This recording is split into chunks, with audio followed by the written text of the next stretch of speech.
ওর খুব সাংঘাতিক একটা রোগ হয়েছিল আগের সপ্তাহে।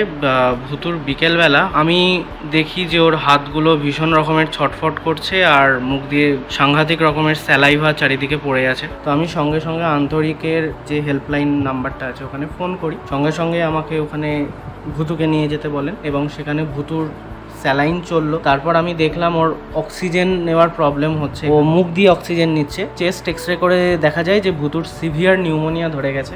তারপরে আমি ওর জন্য অক্সিজেনের ব্যবস্থা করি, সেটা ডাক্তারবাবুই আমাকে করতে বলেন এবং কিছু ওষুধও আমাকে উনি লিখে দেন। ভুতুর সেকেন্ড দিন যে অবস্থাটা আমি দেখলাম সেটা দেখে আমার মনেই হলো না যে কালকে ভুতুর সিজার হয়েছিল। এটায় সম্পূর্ণভাবে আমি ডক্টর কুণাল চক্রবর্তীকে বিগ থ্যাঙ্কস জানাচ্ছি এবং তার টিমকে। আমার ভুতুকে ফিরিয়ে দেওয়ার জন্য আন্তরিক ভেটেরিনারি ক্লিনিককে আমি অনেক অনেক ধন্যবাদ জানাই।